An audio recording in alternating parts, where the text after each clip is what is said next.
నమస్తే రమ్మగారు. నమస్తే జయ. రమ్మగారు, మంచి చందమామ కథ ఏదైనా చెప్తారా? పూర్వం ఒకట ఫ్రాన్స్లో కథ. చందమామ కథలు ఇలాంటి ఉంటాయిగా. ఫ్రాన్స్లో, జపాన్లో, రష్యాలో, అదేదో దేశంలో, కువైట్లో, అదే టర్కీ దేశము, అలాంటి పేర్లు ఉంటాయి.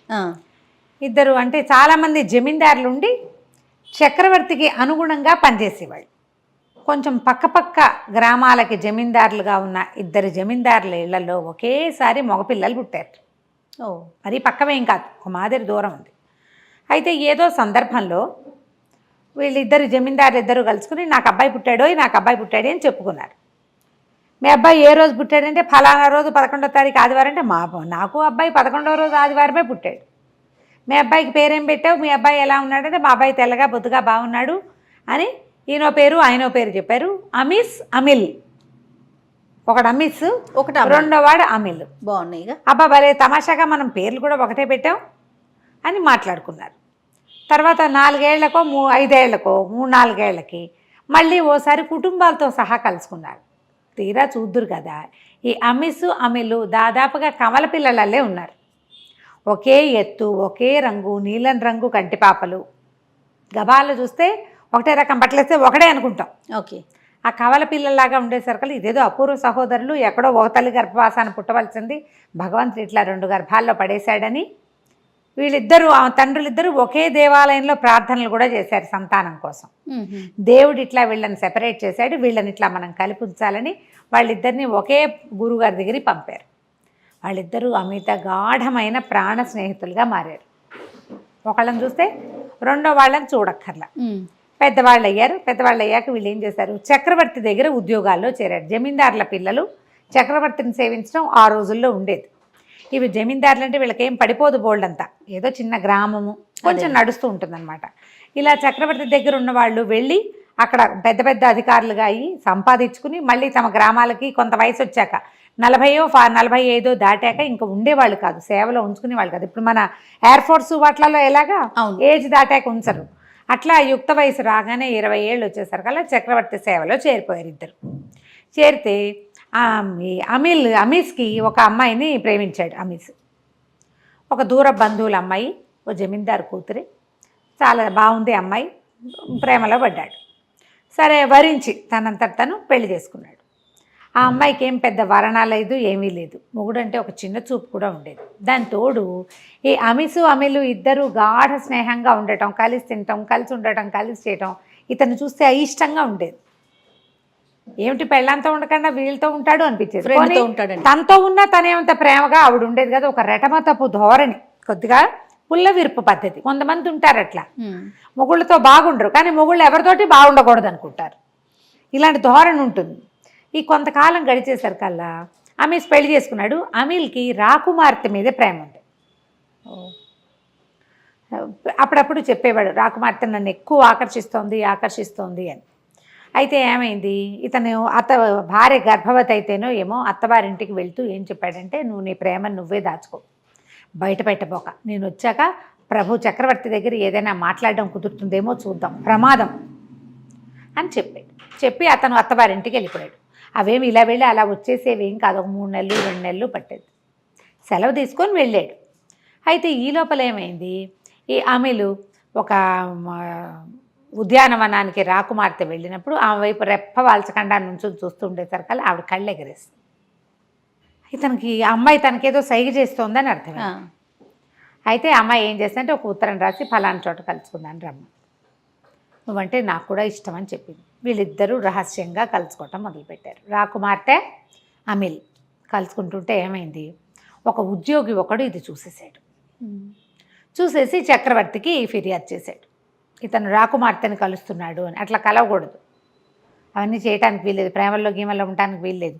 రాజోద్యోగుల్లో ఒకడు పోయి రాజకుమార్తెతోటి కలిసి తిరుగుతానంటే ఎందుకు ఒప్పుకుంటారు, ఊరుకోరు కదా. ఈ ఉద్యోగి ప్రభువుకి రిపోర్ట్ చేసేసరికల్లా ఆయన అన్నాడు, అతను చెప్పాడు, అబ్బాయి కాదు నేనేం రాజకుమార్తెని కలవలేదు కాదన్నాడు. అనేసరికి ఉద్యోగి అన్నాడు, అంటే నేను అబద్ధం చెప్పానా, నేను అక్షరాల అమీల్ని చూశాను, రాకుమార్తెని అక్కడ చూశాను, ఆమె ఆ రోజు కట్టుకున్న బట్టల రంగుతో సహా నేను చెప్పగలను. రాజకుమార్తె రోజు బట్టలు ఇది ఉంటుంది ఆవిడికి ప్రోటోకాల్, అవును అని ప్రూఫ్ అయితే ఉన్నట్టే. అనేసరికల్లా ఇతను మళ్ళీ ఓటర్ ఇచ్చాడు, కాదన్నాడు. అమీస్ ఏం చెప్పాడు, నేను వచ్చేదాకా రివీల్ చేయొద్దన్నాడు కదా. రివీల్ చేయకుండా ఉందాం అనుకున్నాడు, కానీ ఆ ఉద్యోగి ఒప్పుకోవాలి.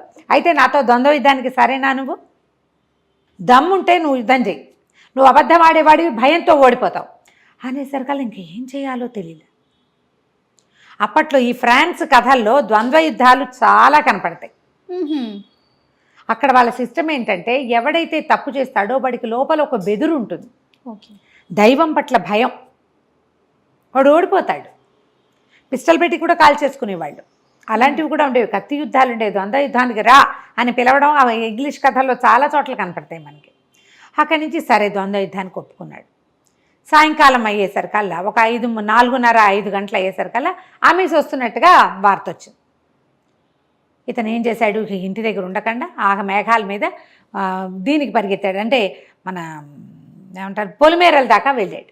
వెళ్ళేసరికల్లా ఆమె కంగారు పడిపోతూ, ఎందుకు వచ్చేసాను అనుకున్నావు, ఈ ద్వంద్వ యుద్ధం కబురు నాకు తెలిసిపోయింది, నువ్వు ఓడిపోతావు, నీది పొరపాటు, నేను వచ్చేదాకా తొందరపడద్దు అని చెప్పే నీకు, అయినా నువ్వు అలాగే చేసావు. నువ్వు ఓ పని చెయ్యి, నువ్వు నా భార్య పటాలం వెనకాల వస్తోంది, నా ప్లేస్లో నువ్వు ఇక్కడ ఉండిపో, నీ ప్లేస్లో నేను వెళ్ళిపోతా, నీ కవచం నాకు ఇచ్చేసి, నేను కవచం వేసుకుంటే మన ఇద్దరిని గుర్తుపట్టరు, నేను నా భార్యతో ఇంకా దారిలో ఉన్నాను అనుకుంటారు, ఇది ఎవ్వరికీ తెలియదు.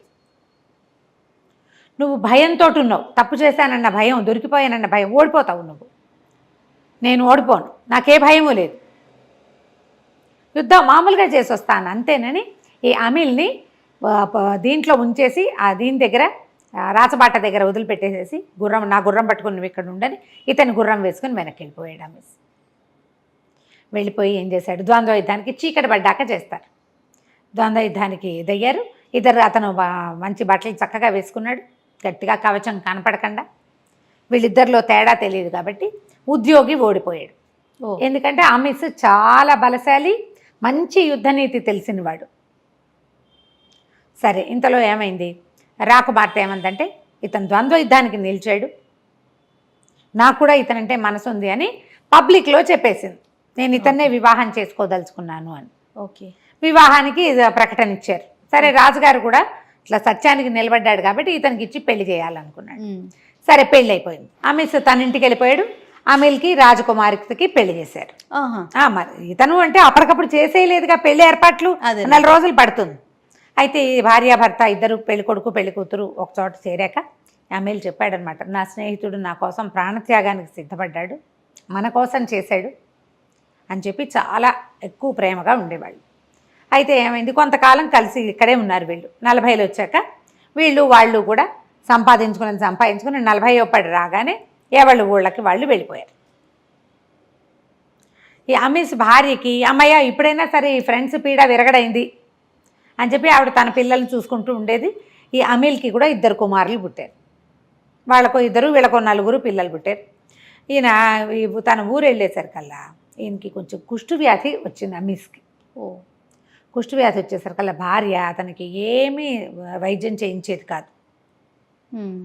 ఏం వైద్యం చేయించినా ఇంతే కదా అని చెప్పి ఇంటికి భవనానికి దూరంగా ఒక సావిడి వేయించి ఆ సావిట్లో అతన్ని పెట్టేది.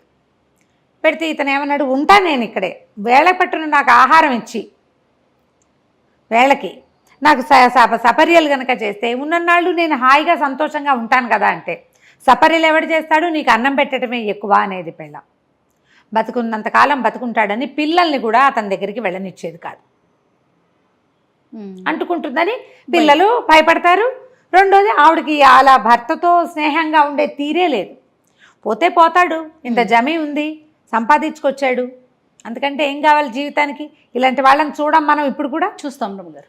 ఇతను ఇలా ఉండగా ఏమనుకున్నాడంటే, ఇక ఆయనకి ఎవ్వరూ మనుషులు కనపడక, అయిన వాళ్ళు కనపడక, స్నేహానికి ప్రాణం ఇచ్చే మనిషి స్నేహితుడు దూరం అయిపోయాడు. అతను ఊరు అతను వెళ్ళిపోయాడు. ఈ జబ్బుతో నేనేం చేస్తాను, ఇంట్లో భార్య ప్రేమగా ఉండి కాస్త ఆను పాను కనుక్కుంటుంటే జీవితం వెళ్ళేది. దాంతో ఏమన్నాడు ఆ పనిచేసే కుర్రాళ్ళని, అరే బాబు మీరు నాకేమీ చేయొద్దురా, మళ్ళీ ఆవిడ పెట్టేది కూడా పంపించకండి, తీసుకురాపోకండి, నన్ను మోసుకెళ్ళండి చాలు. వీళ్ళకి ఏంటంటే ఉద్యోగులకి జమీల్లో సొంతానికి కొన్ని ఎకరాల పొలాలు ఇస్తారు. వాళ్ళ పొలం నెల జీతం హడావిడేం ఉండదు వాళ్ళకి. ఆ పొలాలు వాళ్ళు సాగు చేసుకుంటూ ఉంటారు. ఆ పొలం మీద వచ్చే హైవేజ్ వాళ్ళకి వెళ్ళిపోతుంది, వీళ్ళు ఇక్కడ పనిచేస్తారు. నెల జీతాలు అవి కాదు. అట్లా ఈ పొలం ఎకరాలు రాయబడి ఉన్న 2 పనివాళ్ళు ఈయన మంచం మోసుకుని సమీల్ వాళ్ళ ఇంటికి తీసుకెళ్ళటానికి ఒప్పుకున్నారు. ఈయన మధ్యదారిలో ఏం చేస్తాడు, ఈయన దగ్గర డబ్బులు లేవు, భార్య అతనికి డబ్బు ఇవ్వదు, ఆహారం ఇవ్వదు, అడుక్కుంటూ ముష్టెత్తుకుంటూ పాపం అలా ఎలాగో ఆ 4 కార్ల మంచం మీద పడుకుని కొన్ని రోజులకి ఎప్పటికో అమీల్ వాళ్ళ ఊరు చేరేసరికి అమీల్ ఆశ్చర్యపడి, ఇంత జబ్బు చేసిందా, కాళ్ళు చేతులు ఇట్లా తినేసి ఉన్నాయి నీకు, అయ్యో ఎలా ఉంటావు, నువ్వు ఎక్కడికి వెళ్ళొద్దు, ఆవిడ సరిగ్గా చూడకపోతే నువ్వు ఇక్కడే ఉండు నా దగ్గరే అని చెప్పి అతనికి వెంటనే ఒక వైద్యుడిని పిలిపించి ఆ వ్రణాలన్నీ శుభ్రంగా దగ్గరుండి కడిగించి కట్లు కట్టించి శుభ్రంగా కడుపు నిండా ఆహారం పెట్టి ఆ పని వాళ్ళు ఇద్దరిని ఒరే మీరు ఇక్కడ ఉంటారా వెళ్ళిపోతారా అన్నాడు. వెళ్ళిపోతామంటే వాళ్ళకి డబ్బు ఇచ్చి పంపించేసేది, నా దగ్గర పని వాళ్ళు ఉన్నారు, మా ఊళ్ళో సేవ చేసేందుకు మనుషులు తక్కువ లేరు, ఇంకో 10 రూపాయలు ఎక్కువ ఇచ్చి చేయిస్తానని, అయినా నా స్నేహితుడికి నేను స్వయంగా చేసుకుంటా, నా కోసం ప్రాణం ఇవ్వడానికి సిద్ధపడ్డాడు, ఒకవేళ అప్పుడు ద్వంద్వ యుద్ధంలో ఓడిపోయి ఉంటే చచ్చిపోయేవాడు కదా, అంతేగా, ఎంతో బాగా జాగ్రత్తగా చూసుకునేవాడు. సరే వీళ్ళిద్దరూ స్నేహంగా కొద్ది రోజులు ఉన్నాక ఒకనాటి రాత్రి అమీస్కి ఒక కల వచ్చింది. ఒక దేవదూత కనపడింది కల్లో. తెల్లవారుజామున 5:30, 5:30 కాసేపట్లో మెలకు వస్తుందనగా ఒక దేవదూత పెద్దగా ఎత్తుగా, ఆ ప్రాంతాల్లో దేవదూతలు కనపడ్డాలి, ఏంజల్స్ ఎక్కువ కనిపిస్తాయి. రెక్కలున్న ఒక అందమైన దేవదూత ఏం చెప్పిందంటే, నీ జబ్బు పోయేందుకు ఒక మార్గం ఉంది అమీస్, నీ స్నేహితుడి కుమారులు ఇద్దరినీ చంపి ఆ రక్తం రాసుకుంటే ఇది తగ్గిపోతుంది అని చెప్పింది. చెప్పేసరికి ఇతను వద్దు వద్దు వద్దు, నా కోసం ప్రాణం ఇస్తాడు, వాడి పిల్లల్ని చంపటం ఏమిటి, వద్దు వద్దు అన్నాడు. గట్టిగా అరుస్తున్నాడు. ఈ తెల్లవారిపోతుంది కదా, అమీల్ లేచి వచ్చి స్నేహితుడు ఏదో వద్దు వద్దు అంటే, ఏమిటి అమీస్ ఏం వద్దంటున్నావు, ఏం జరిగింది, ఏం కనపడింది నీకు అని అడిగితే అతను వలవల ఏడుస్తూ, ఎవరో దేవదూత కనపడింది, నీ కుమారుల నెత్తురుతోటి నా జబ్బు తగ్గుతుందిట, ఇంత దుర్మార్గమా, 50వ పడిలో పడుతున్నాను, నా జబ్బు తగ్గడానికి పసిపిల్లల రక్తం రాసుకుంటాను, ఇంకా ఇప్పుడే 10-12 ఏళ్ల పిల్లలు నీ పిల్లలు, అదే వద్దు వద్దంటున్నాను అనేసరికి అమీల్కి అనిపించింది, వీడు నా కోసం ప్రాణం ఇవ్వదలుచుకున్నాడు, వీడిని బతికించడానికి పిల్లలు మళ్ళీ పుట్టరా అనిపించేసింది. అనిపించి ఏం చేశాడు, తెల్లవారాక భార్యని ప్రార్థనా మందిరానికి వెళ్ళు, నువ్వు ప్రార్థన చేసుకోవడానికి మందిరానికి వెళ్ళమన్నాడు, దేవాలయం ఏదో ఒక టెంపుల్ వెళ్ళమని. కొడుకులు ఇద్దరు ఆడుకుంటుంటే ఇద్దరికి ఏదో తినడానికి పెట్టి గదిలోకి తీసుకెళ్ళి మంచం మీద పిల్లలు ఇద్దరి కుత్తుకలు కోసేసి ఆ నెత్తురు ఇట్లా పట్టుకొచ్చి ఇతని వ్రణాలకు పూసేసాడు. పెద్ద కేకలు పెట్టడం వేసి, అయ్యో ఏం చేసావు, ఎంత పని చేసావు నువ్వు, ఇలాంటి పని చేసావేమిటి, పిల్లలని కేకలు పెట్టినా ఇక మొత్తం పుండంతా మాయమైపోయి మామూలుగా వచ్చేసినాయి చేతులు కాళ్ళు. పద నా భార్యను కలుసుకుందామని చెప్పి ఇతను వెంబడి పెట్టుకుని ప్రార్థనా మందిరం దగ్గరికి వెళ్ళాడు. మామూలుగా నడుచుస్తున్న అమీస్ని చూసి ఆశ్చర్యపోయింది రాజకుమార్తె. ఎట్లా నడుస్తున్నాడు, ఏం జరిగింది, ఇలాంటి మిరకిల్ ఎలా జరిగింది అని సంతోషంగా అడిగింది.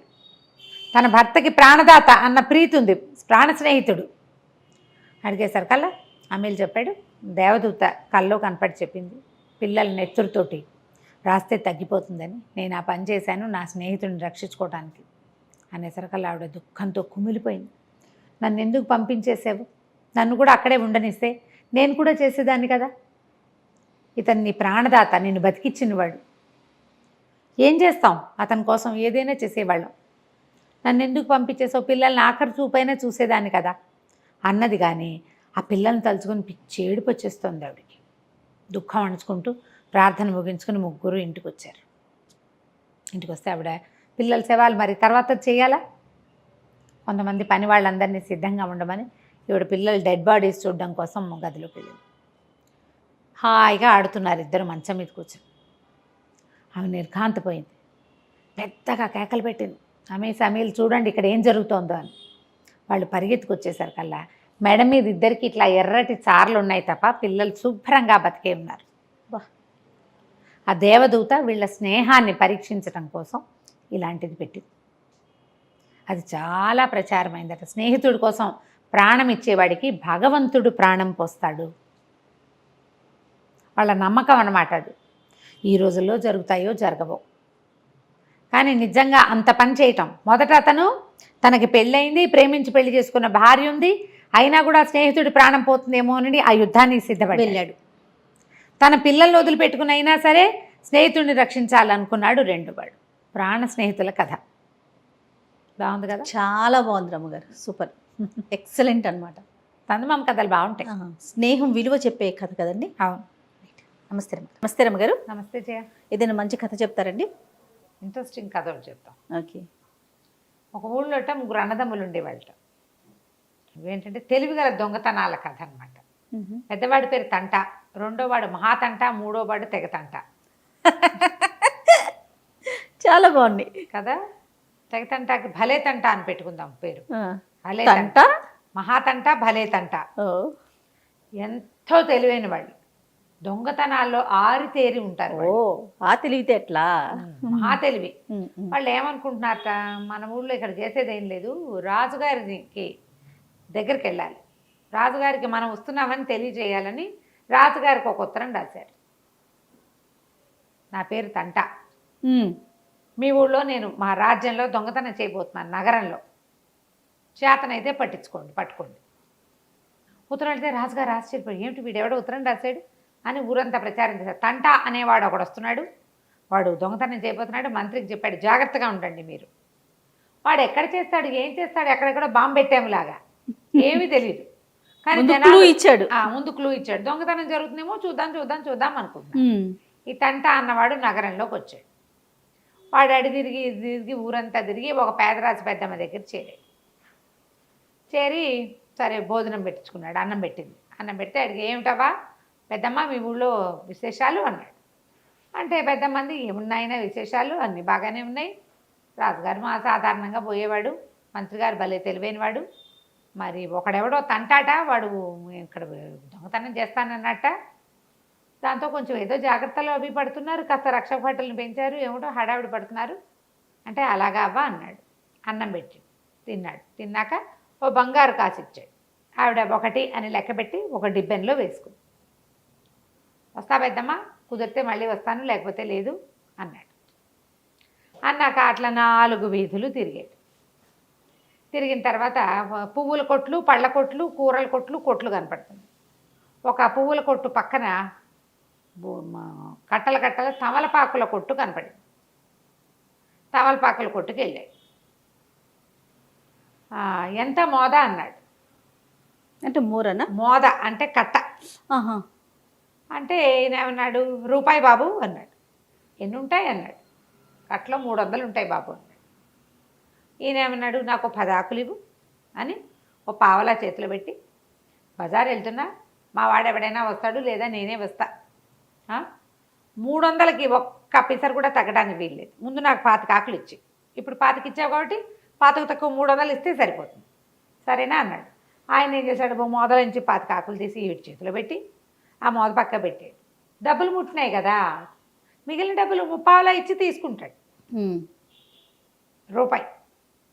అక్కడి నుంచి తమలపాకులు ఒలిచి వేసుకుంటూ బయలుదేరాడు. ఇంకా తిరిగాడు. అవతల సందులో ఎక్కడో కాశ్మీర్ శాలువాలు అమ్ముతున్న ఒక కొట్లోకి వెళ్ళాడు. వెళ్ళి మరి చూసి చాలా బాగున్నాయి, మాట్లాడాడు. కాశ్మీర్ శాలువాలంటే ఆ రోజుల్లో చాలా ఖరీదు, ఉన్ని చేత్తో నేసేవి, సత్తు గొప్పవి, ఎవరికైనా అద్భుతమైన వ్యక్తులకి బహుమానంగా ఇవ్వాలని ఇప్పుడు మనం కూడా శాలువాలు కప్తాం చూడు, అట్లా అనమాట. 300కి బేరం కుదిరాక ఈయన ఏం చేశాడు, ఓ 25 రూపాయలు అక్కడ ఇచ్చాడు. ఇచ్చి, నా దగ్గర ఇంకా డబ్బులు లేవు, ఎందుకంటే ఇది కొత్త ఊరు, మా వాడు ఒకటి దగ్గర పెట్టా, శాలువా నాకు ఇచ్చేయండి, మీ వాడిని ఒకడిని నాతో పంపించండి, మరి నేను ఇప్పిస్తా డబ్బులు తీసుకొచ్చేస్తాడండి. ఇలా జరుగుతాయి, పెద్దవాళ్ళంతా ఇలాగే చేస్తారు. అప్పుడు బ్యాంకులు అవి లేవు కదా, ఎక్కడో తెలిసిన వాళ్ళ దగ్గర దాపెట్టుకుంటారు డబ్బులని. తమ్ముడిని పంపించాడు. తమ్ముడిని వెంటేసుకుని తంటా గారు తమలపాకల కొట్టు తీసుకుపోయాడు. ఆ కొట్టు బయట నుంచి, అన్నా బాగున్నావా అన్నాడు. మధ్యాహ్నం నుంచి సాయంత్రానికి, పొద్దు అయ్యేదాకా ఏమైపోతాను అని, తీసుకెళ్తావా అన్నాడు. 25 తక్కువ 300 ఈయనకి ఇచ్చేయి అని ఈయన్ని చూపించి అన్నాడు. బాయ్ చెప్పాడు. శాలువా సంకలో పెట్టుకున్నాడు. 3 సందులు తిరిగి 36 గొంతుల్లోకి వెళ్ళిపోయాడు. ఈయనేమో 25 తక్కువ 300 వస్తుంది కదా, ఇవ్వండి 25 తక్కువ 300 అంటే, ఆయన ఏదో చేతిలో పని అరటిపల్లి గల్లేవో వేళ్ళాడేస్తున్నాడు. ఆ పని అయిపోయాక మెల్లిగా చేతులు తుడుచుకుని తమలపాకులు కట్ట తెచ్చి ఈ కుర్రాడి చేతిలో పెట్టాడు. కుర్రాడు అన్నాడు, ఏమిటి తమలపాకులు ఇస్తున్నారు, డబ్బులు ఇరా అన్నాడు. డబ్బులు ఏమిటి, ఆయన డబ్బులు ఇచ్చేసాడు కదా, పాతికి తక్కువ 300 ఇమ్మన్నాడు, ఇచ్చాను. అదేంటి పాతికి 300 డబ్బులు ఇవ్వాలి, 25 కొట్లో ఇచ్చాడు, 300 పాతికి తక్కువ 300 ఇక్కడ ఇప్పిస్తానన్నాడు, అది ఇవ్వమంటాడు వాడు. తమలపాకులేనంటాడు ఈయన. చెడామడా పొట్టాడుకున్నారు. అక్కడి నుంచి రక్షక భటులు చేరారు. వీళ్ళకి అర్థమైంది, ఎవడో ఒకడు వచ్చాడు. తమలపాకుల వాడి దగ్గర బేరమాడి కాశ్మీర్ సాలు వాళ్ళ వాడికి టోపీ పెట్టాడు. ఓ, ఇది దొంగతనమే కదా, 25 రూపాయలు ఇచ్చి 300 రూపాయల ఖరీదైన దాన్ని పట్టుకుపోయాడు. ఇప్పటిదాకా ఆ ఊళ్ళో ఇలాంటి మోసాలు జరగల. రాజుగారు చాలా ఆశ్చర్యపోయాడు, జాగ్రత్తగా ఉండాలనుకున్నారు. సరే, మళ్ళీ 15 రోజులకు ఒక ఉత్తరం వచ్చింది. నా పేరు మహాతంట, మీ ఊళ్ళో దొంగతనం చేయడానికి వస్తున్నాను అని. రాజుగారికి వట్టుడికిపోయింది ఊరంతా. అయ్య బాబోయ్, వాడెవడో వస్తున్నట్ట, 300 రూపాయలకి టోపీ పెట్టాడు. 300 అంటే ఆ రోజుల్లో ఇవాళ 3 లక్షలతో సమానం. సరే, అందరూ రెడీగా ఉన్నారు. ఈ మహాతంట ఊళ్ళోకి వచ్చి పెద్దమ్మ దగ్గరికి వచ్చాడు. పెద్దమ్మ అన్నం వండ పెడతానంది. ఆవిడ దొడ్లోకి వెళ్ళి అరిటాకు కోసుకొచ్చే లోపల వీడి డిబ్బీలోంచి రూపాయి తీసేసాడు. ముందు తంటా ఇచ్చాడు కదా రూపాయి, ఆ రూపాయి బిళ్ళ లాగేసి కూర్చున్నాడు భోజనానికి. భోజనం పెట్టింది, అన్నం తిన్నాడు. ఏమిటి అత్త, అమ్మమ్మ, పెద్దమ్మ మీ ఊళ్ళో సంగతులు అన్నాడు. ఏముంది నాయన, అన్ని బాగానే ఉన్నాయి, మొన్న ఎవడో తంటాట, వాడెవడో వచ్చాడు చెప్పేసింది. 300 రూపాయలకి టోపీ పెట్టాడు అని చెప్పాక సరే అలాగా అన్నాడు. అన్నం తిన్నాడు. అన్నం తిన్నాక రూపాయి కాసు చేతిలో పెట్టాడు. ఆ రూపాయి కాసు ఏది, వాళ్ళు అన్నిచ్చిందే. ఈవిడ 2 అని లెక్క పెట్టుకుంది. అక్కడ పావలాలు 10 పైసలు వస్తాయి, చిన్న డబ్బు వస్తుంది. వస్తుమారకం జరుగుతుంది, నోట్లు కాయిన్స్ వచ్చేది చాలా తక్కువ. లెక్క పెట్టుకుంటుంది పాపం, ఆవిడ వచ్చాయి అనుకుంది. 2వ కాసు వేసుకుంది. వెళ్ళిపోయాడు బయటికి. వెళ్ళిపోయి ఏం చేశాడు, ఒక బైరాగి వేషం వేసుకుని ఒక చెట్టు కింద కూర్చున్నాడు. కూర్చున్నాక వారా వీరా అందరూ అడిగారు, ఎవరు బాబు, ఏ ఊరు నుంచి వచ్చారంటే, ఈ ఊరే, చిన్నప్పుడు ఎప్పుడో లేచకపోయాను, మంత్రి గారి అల్లుడిని, చిన్న మంత్రి గారి అల్లుడిని. ఇప్పుడు ఆయన ఎక్కడున్నాడో, ఆ కుటుంబం ఎక్కడుందో తెలీదు, వాళ్ళ ఇల్లు వాకిలు అన్నీ మర్చిపోయాను నేనని ఒకళ్ళకి చెప్పాడు. అయ్య బాబోయ్, ఇంత వచ్చేస్తున్నవాడు కుర్రాడు, మంత్రి గారి అల్లుడు, పిల్లకి పెళ్ళైన కొత్తల్లో మంత్రి గారి అల్లుడు పిచ్చెత్తి లేచిపోయాడు అన్నారు. వీడియో కాబోలని వారా వీరా వీరా వారా చెప్పుకున్నారు. ఆ నోట ఈ నోట మంత్రి గారికి చేరింది. నిజంగానే ఇదివరకటి రోజుల్లో చిన్న మంత్రిగా ఉన్న ఆయన ఇప్పుడు పెద్ద మంత్రి అయ్యాడు. మహా తెలివి గలవాడు.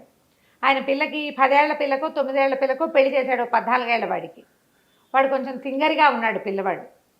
పెళ్ళైన తర్వాత ఆ పిల్లని కాపరాన్ని పంపకుందే పిల్లాడు లేచక్కపోయాడని చెప్పుకున్నారు, బైరాగుల్లో కలిశాడని. వాడు వీడే అనుకుని ఈయన పరిగెత్తుకుంటూ వెళ్ళాడు. వెళ్ళి చూస్తే ఏముంది, ఎంత బాగున్నాడో కుర్రాడు, గట్టిగా ఉన్నాడు, సాముగారెడ్డిలు చేసినట్టున్నాడు. ఏదో జీబురు గడ్డమో అవి ఉన్నాయి. గుర్తుపట్టాడు ఈయన. పట్టడానికి ఏముంది, అప్పుడు బక్కగా ఉండే పిల్లాడు, 10 ఏళ్ళు వస్తే పుష్టిగా అవడు, ఎవరి పిల్లాడైతే మాత్రం కాస్త అటు ఇటుగా అలాగే ఉంది. 14 ఏళ్ళు అయింది, ఈయన గుర్తు కూడా లేదు. కాకపోతే ఆను పాను కరెక్టే. ఆ పిల్లాడికి ఊరు పేరు చెప్పడాలు అవి కూడా రావు, పొరపాటున ఇచ్చారు పెళ్ళికి. కానీ మంత్రి గారు అల్లుండి అన్న మాట మాత్రం గుర్తుంది. దొంగ మాట, ఊళ్ళో తెలిసిన మాట పట్టుకున్నాడు వాడు. ఈ మహాతంటాన్ని మంత్రి గారు ఇంటికి తెచ్చుకున్నాడు. ఇంట్లో తీసుకెళ్ళాడు. చక్కగా శుభ్రంగా స్నానం చేయను ఆయన, అది ఇది షేవింగ్ చేసుకుంటావా అట్లా ఏదో కనుక్కున్నారు. కత్తి వండి నేను తీసుకుంటాను, నేను వేరే వాళ్ళు నన్ను ముట్టుకోకూడదు అన్నాడు. అతికించుకున్న గడ్డమే కాదు, జుట్టు తలా చక్కగా శుభ్రం చేసుకున్నాడు. చక్కగా కళకళ్ళాడుతూ బాగున్నాడు. చందమామల్లే కుర్రాడు, జబజబలాడుతూ 25-30 సంవత్సరాల వాడు. సరే, మంచిగా భోజనం పెట్టారు. బయటికి ఊరంతా చూస్తాను, మీతో పాటు వచ్చాడు. మరి ఇప్పుడు ఆ రోజులు ఏంటి, ఇట్లా రాగానే అట్లా ఏమైనా విశేషాలు చేయటాలు అవి ఉండేవి కదా, ముహూర్తాలు అవి చూడాలి, వాళ్ళ అమ్మా నాన్నని పిలవాలి, కపిల్లని కాపురాన్ని పంపాలి, చాలా ఉంటాయి. ఈ లోపల అల్లుడిని మన దగ్గర ఉంచుకుని మంచి చేసుకోవాలి. ఈయనేమో అల్లుడిని వెనకాల తీసుకెళ్తానన్నాడు. బయటకు వచ్చారు. బయటకు వస్తే మంత్రి గారిది పెద్ద వాకిలి, అది గుమ్మం దిగంగానే ఎడం చేతి వైపు బండకొయ్య అని ఒకటి ఉంటుంది, శిక్షలేసి, అది అక్కడ. ఏం మావయ్య ఇది అన్నాడు. ఇది బండకొయ్యనైనా, ఆ బండకొయ్యలో దాని పై భాగం పైకి కింద భాగం కిందకి వస్తుంది. ఆ కింద భాగం మీద ఎవరిదైనా తల పెట్టించి పై భాగాన్ని పెట్టేసి సీల బిగిస్తే మెడ బిగిసిపోతుంది, మెడ నొప్పి పెట్టేస్తుంది. మెడ నొప్పి పుట్టి దొంగ వాళ్ళు ఎవరైనా సరే నిజం చెప్తారు. ఇది అక్కడక్కడ ఊళ్ళో ఉంటుంది, మంత్రి గారి సౌధం ఉంది కాబట్టి పక్కనే ఉంది అనేసరికల్లా, హరే భలేగా ఉంది, అసలు చూడడానికి ఎప్పుడు చూడలేదు నేను, భలే వెరైటీగా ఉంది, మావయ్య మావయ్య నన్ను ఇందులో పెట్టవా అన్నాడు. అనేసరికల్లా అదేమిట్రా నాయన ఇంటల్లుడు నేను పెట్టకూడదురా నాయన అంటే కాదు కాదు నాకు చూడాలనుంది అసలు అదే ఆ మెడలో అందులో మెడ ఎట్టా పడుతుంది వెరైటీగా ఉంది చూస్తాను ట్రై చేస్తా అన్నాడు. అనేసరికల్లా మంత్రి గారు అన్నాడు ఇంటల్లుడు ఇప్పుడే దొరికావు నాయన నీ మెడకు బండకు తగిలి స్టాప్స్ ఎక్కను నేను పెట్టుకుంటాగా ఈ సీలు బిగించు సరిపోతుంది అన్నాడు. అనగానే సరే ఏం చేశాడు ఆ సీలు ఊడదీసి ఆయన వంగి దాని మీద గిట్ట పడుకున్నాడు. తలకాయ కరెక్ట్గా అది అర్ధచంద్రాకారంలో ఉంటుంది. దాని మీద ఇట్లా తల ముందుకు పెట్టి మెడ దాని మీద పెట్టాలి. ఈ రెండో పార్ట్ పెట్టంగానే తల కదలకుండా ఇట్లా మొండెం మొహం బయటకుండి మొండెం వెనక్కు ఉంటుంది అనమాట. బిగించేశాడు. గట్టిగా బిగిస్తే లబలబలాడాడు మంత్రి గారు. అయ్యో నెప్పెడుతోంది వదులుతీరా అంటే వీడు ఇంకా తిప్పేస్తూ రావట్లేదు మావయ్య గట్టిగా అయిపోయింది మావయ్య ఇప్పుడు ఏం చేయాలి మావయ్య అన్నాడు. అనగానే అత్త దగ్గరికి వెళ్ళి సుత్తి శానం పట్టురారా అది పెట్టి సుత్తితో కొడితే వదులవుతుంది అన్నాడు. అనేసరికల్లా సరే ఈయన లబోదిబోమంటున్నాడు. ఇక్కడ అల్లుడు ఇంట్లోకి వెళ్ళాడు. 2 అడుగుల దూరంలోనే ఉందిగా మంత్రి గారింటికి. అత్తగారి దగ్గరికి వెళ్ళేసరికల్లా అత్తగారు సుత్తి శానం అడగకుండా విడియడికాడు. నగలు బంగారము డబ్బులు ఇవ్వమంటారు నా మావయ్య గారి మెడ మీద కత్తి పెట్టారు ఇవ్వమంటారు అత్తయ్య అన్నాడు. అనేసరికల్లా ఆవిడ ఇవ్వటల్లా. అదేమిటి అని ఆశ్చర్యపోతుంది. ఆ ఇళ్లలో ఆడాళ్ళు బయటకు వచ్చేవాళ్ళు కదా వాళ్ళు ఇంట్లోనే ఉన్నారు. ఈ లోపల వీడు కేకలు పెట్టాడు మావయ్య నువ్వు చెప్పినవి అత్తయ్య ఇవ్వట్లేదు అని. ఆయన అన్నాడు లబోదిబడి వస్తే మెడ తెగిపోయేలాగా ఉంది ఇవ్వవే నీ మొహం మండా నీ సొమ్మేం పోయిందే అన్నాడు. ఆయన ఉద్దేశం ఏంటి సుత్తి శానం ఇవ్వడానికి నీ సొమ్మేం పోయిందని అంటున్నాడు ఆయన. ఈవిడికేం అర్థమైంది నగలు నాణ్యాలు నేను సంపాదించినవి నీ సొమ్మేం పోయింది అంటున్నాడు. మొగుడు అనుకుని మెళ్ళ ఉన్న నగలతో సహా తీసి లోపల నుంచి ఇంత మూటగా పట్టుకొచ్చి చేతిలో పెట్టింది. వాడు బొచ్చుకుని మంత్రి గారికి బాయ్ చెప్పి వెళ్ళిపోయాడు. మంత్రి గారు దిబోమన్నాడు. ఏమిటో జరుగుతోంది. ఆడాళ్ళు భయపడి బయటికి రాలేదు. చీకటి పడ్డాక ఆ రోడ్లోకి వచ్చిన వాళ్ళు ఎవరో చూసి అయ్యో ఇదేంటి మంత్రి గారు ఇక్కడ ఉన్నాడని వదిలిచ్చారు. మంత్రి గారి ఇంట్లో నుంచే నగా నాణ్యం గోవిందా అయిపోయిందా. అక్కడి నుంచి ఊళ్ళో అంతా ఊరు అట్టుడికిపోయింది. రాజుగారు ఇంత తెలివి తక్కువగా ఉన్నాడేంటి అనుకున్నారు. మంత్రి గారికే టోపీ వేస్తే ఇక రాజుగారేం లెక్క. అది కొద్ది రోజులు గడిచినాయి. మళ్ళా 15 రోజులకు ఉత్తరం వచ్చింది. నా పేరు భలేతంట మీ రాజ్యంలో నేను దొంగతనం చేయడానికి వస్తున్నాను. రాజు అన్నాడు ఇట్లా మీతో లాభం లేదు. ఎవరెవరిని మోసం చేసేస్తారో వీళ్ళు. నేను రోజు పహరా కాస్తా ప్రతిరోజు నగరం అంతా తిరుగుతానన్నాడు. రాజుగారి నగరం అంతా తిరుగుతున్న సంగతి అందరికీ తెలుసు. ఈ భలేతంటాగాడు ఏం చేశాడు రావటం వస్తూనే పెద్దమ్మ దగ్గరికి వెళ్ళాడు. పెద్దమ్మ దగ్గరికి వెళ్ళాడు. పెద్దమ్మ ఇంట్లో ఆ పెద్దమ్మ అరిటాకు తెచ్చే లోపల రూపాయి బిళ్ళ తీసేసాడు. మళ్ళీ అక్కడి నుంచి ఆవిడ అన్నం పెట్టింది. తంటా గురించి చెప్పింది. రాజుగారే తిరుగుతున్నారు స్వయంగా. రాజు చండప్రచండు ఆయన. అందరూ మంత్రి తెలివైన వాడు అనుకుంటారు. రాజు కత్తి దూస్తే మామూలు వాడు కాదు ఆయన. మెడ తెగిపోవాల్సిందే. చాలా గట్టివాడు. శిక్షలు కూడా చాలా గట్టి వేస్తాడు. డామ్డెమ్మని ఏదో చెప్పింది. సరే రూపాయి ఇచ్చాడు. ఈవిడ 3వ రూపాయి ఇచ్చినందుకు 3 అని లెక్కెట్టి డిబ్బెన్లో వేసుకుంది పాపం.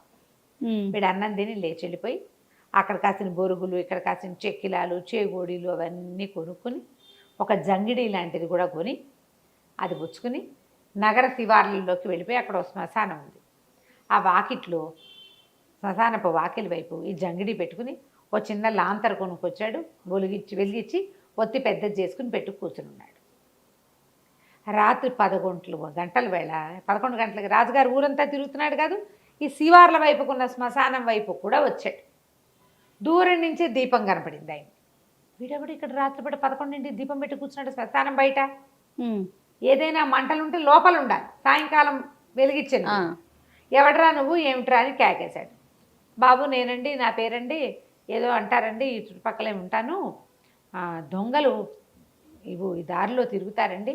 నా దగ్గర ఏమైనా కరకరలు అవి కొనుక్కు తింటారండి అనేసరికల్లా పొంగల్తో కొనుక్కు తింటామేమిట్రా నువ్వేదో మాట చెప్తా ఉంటే కాదు బాబు నిజమండి నిజం ప్రతిరోజు వస్తున్నారండి రోజు కొనుక్కుంటున్నారు నేను ఇక్కడే ఉంటున్నాను.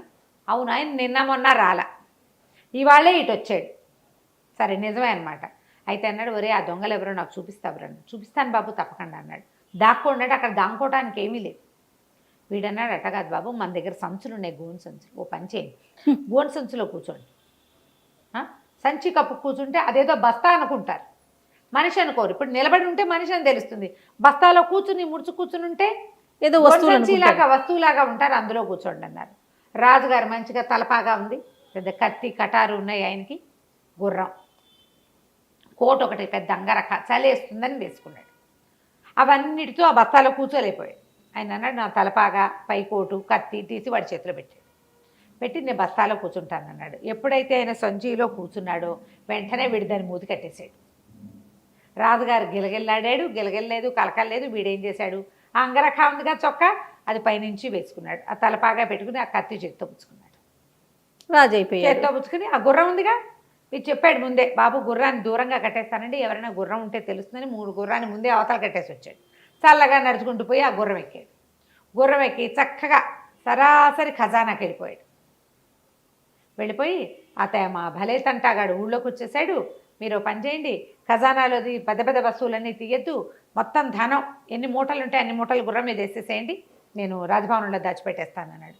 మరి రాత్రి 11 గంటల వేళ అంగరఖా వేసుకుని తలపాగా పెట్టుకుని రాజుగారి ఖడ్గం పుచ్చుకుని ఇంకోటి ఎవడొస్తాడు, ఇంచుమించుగా ఒకే సైజులో ఉన్నారు. ఆయన కూడా 30 ఏళ్ల వాడు, వీడు అంతే ఉన్నాడు. మూటలు కట్టి గుర్రం మీద వేశారు. ఆ గుర్రానికి ఇలాంటి బరువులు అలవాటే. వీడు చక్కగా గుర్రం వేసుకుని ఇంటికి వెళ్ళిపోయాడు. శభాష్. తెల్లవారేపాటికి ఆ వైపుకి వచ్చిన వాళ్ళు, ఇక్కడ ఏదో జంగిడి ఉంది ఏమిటంటే, ఆ మూట కదులుతోంది ఏమిటా అని ఊడదీస్తే ఇంకేముంది, పై చెప్పాలేని రాజుగారు అక్కడ కూర్చుని ఉన్నాడు. రాజుగారిని ఊడదీశారు. అయ్యో అయ్యో అన్నారు. అక్కడి నుంచి ఈయన ఇంటికి వెళ్ళేసరికి ఇంకేముంది, ఖజానా ఖాళీ. మీరే వచ్చారు కదా, డబ్బులు తీసుకెళ్లారు కదా అంటాడు. ఖజానా కాపలాదారులేమో వాళ్ళది అంటారు. రాజుగారు నిర్ఘాంతపోయాడు. ఎంత పని జరిగింది, ఖజానాలో ఉన్న డబ్బంతా అయిపోయింది. సరిగ్గా 4 రోజుల తర్వాత తంట, మహాతంట, భలే తంట, 3 అన్నదమ్ములు వచ్చి రాజును కలిశారు. మేమే వీళ్ళము అని చెప్పారు. మేమే దొంగతనాలు చేసామంటే రాజుగారు వీళ్ళని బంధించండి, శిక్షించండి అని కేకలు పెట్టాడు.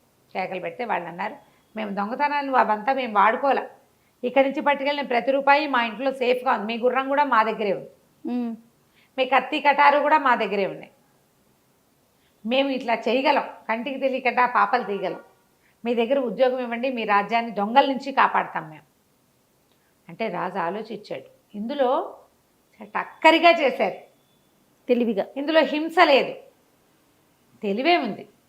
ఇలాంటి వాళ్ళు ఏ హింసకి పాల్పడకుండా చంపేసి తలకాయ పగలగొట్టి లాక్కోలే, ప్లాన్డ్గా